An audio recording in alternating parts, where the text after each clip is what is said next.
आदाब, नमस्कार। आप सभी का स्वागत है QNS न्यूज़ में और मैं हूं आंचल मिस्कीन। चलिए आज की पेशकश की शुरुआत करते हैं।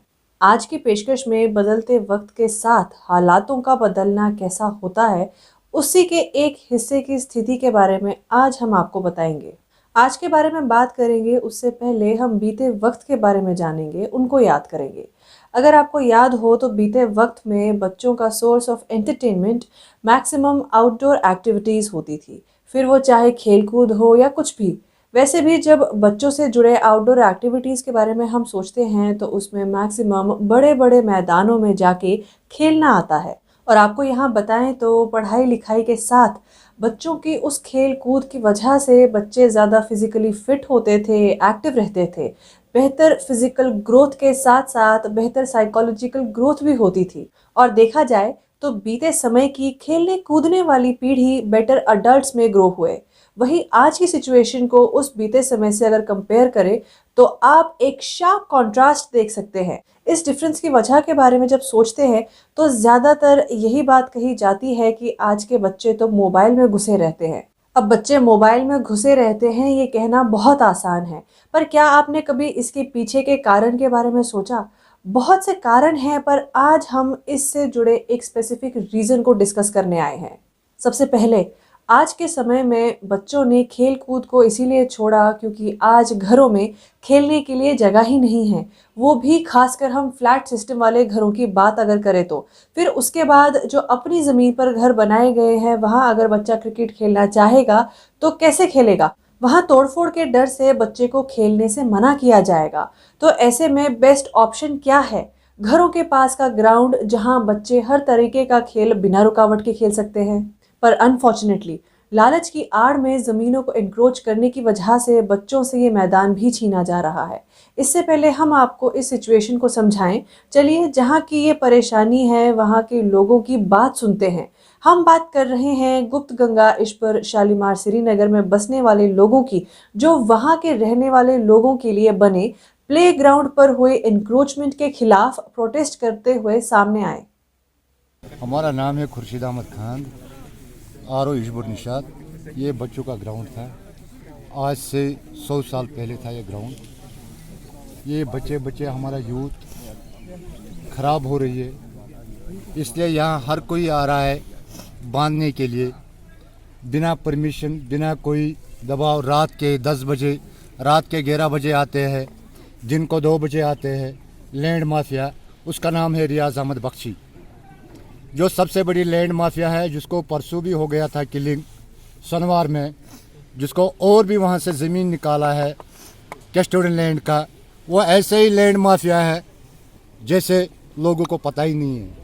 वो सामने नहीं आता है, वो बीच में कोई दलाल रखते हैं, इंजीनियर और ठेकेदार को, किसी को दलाल कर रखता है।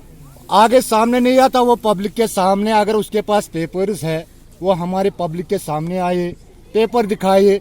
वो अपने बीच में वो दलालों को क्यों छोड़ता है? हम यही चाहते हैं गवर्नमेंट से। आज से 3 साल से हम गुजारिश कर रहे हैं गवर्नमेंट से।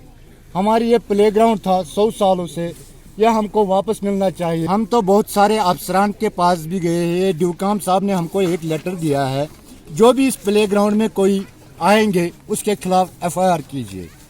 ये है वो लेटर, डॉक्यूमेंट्स। ये गवर्नर साहब को भी गया है, हर किसी के पास गया है, फिर भी ये लोग मानते नहीं है इस लेटर का। बोलता है ये कोई नहीं है, ड्यूकाम साहब कुछ नहीं है। जब ड्यूकाम साहब का ऑर्डर नहीं मानेंगे तो फिर किसका मानेंगे? इसके अलावा वहाँ रहने वाली महिलाओं का क्या कहना है वो भी सुनते हैं।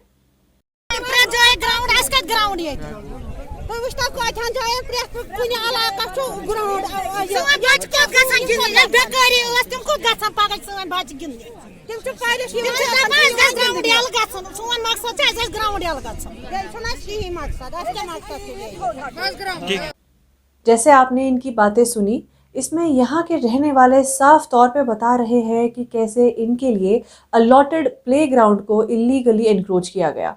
इनका कहना है कि ये ग्राउंड इनके बच्चों की होलिस्टिक ग्रोथ के लिए बहुत ज़रूरी है और ये ग्राउंड उनके हक का है और उनसे उनका ये हक इलीगली छीना जा रहा है। इन लोगों का कहना है कि अगर इनसे ये ग्राउंड छीना गया तो इनके बच्चे कहाँ जाएंगे और इससे उनकी कंप्लीट ग्रोथ नहीं होगी और ऐसा ना हो, इसीलिए ये लोग इस तरह से इस मसले को सामने लाने के लिए प्रोटेस्ट कर रहे हैं।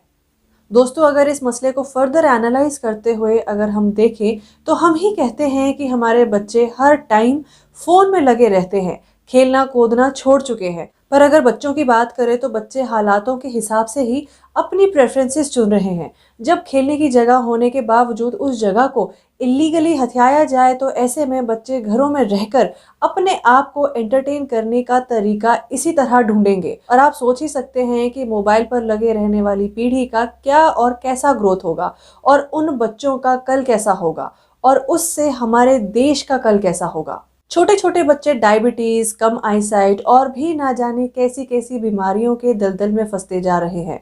आखिर बच्चे ऐसे लूप होल से कैसे निकलेंगे? जब फिजिकल एक्टिविटीज उनकी जिंदगी का हिस्सा है ही नहीं तो उनका फिजिकल ग्रोथ हेल्दी कैसे होगा? और इसके अलावा ऐसे कैसे कोई भी आकर इस जमीन को, जो ना जाने कब से इन लोगों के लिए रिक्रिएशन का सोर्स बना हुआ था, उससे इलीगली एनक्रोच कर सकता है? इस पे इन्होंने ये मसला डिवकॉम तक भी पहुंचाया था, पर उनके द्वारा लिखी लेटर को भी इम्पोर्टेंस नहीं दी गई। हम गुप्त गंगा, इशबर, शालीमार, श्रीनगर में रहने वाले लोगों की आवाज़ सरकार तक पहुंचाते हुए यही कहेंगे कि इनकी आवाज़ को अनसुना ना किया जाए और इस इलीगल इंक्रोचमेंट की ओर कड़ा रुख अपनाते हुए इस पर कार्यवाही करें और जो दोषी है उन्हें सख्त से सख्त सजा सुनाई जाए और इन लोगों को और इनके बच्चों को इनका ये हक वापस दिलाया जाए। दोस्तों, ज़मीन जितनी इमारत खड़ी करने के लिए ज़रूरी है, उतनी ही खेलकूद और फिज़िकल एक्टिविटीज़ जैसी रिक्रिएशनल एक्टिविटीज़ के लिए भी ज़रूरी है और इस ज़रूरत को मुहैया करवाना एडमिनिस्ट्रेशन की जिम्मेदारी है। तो उम्मीद है कि एडमिनिस्ट्रेशन लोगों की आवाज़ को ज़रूर सुनेगी। तो इसी बात के साथ दोस्तों, हमारी आज की इस पेशकश में सिर्फ इतना ही। हम फिर हाजिर होंगे आप सभी के सामने किसी और मुद्दे के साथ। तब तक के लिए आप बने रहिए QNS न्यूज़ के साथ और मुझे दीजिए इजाज़त। नमस्कार।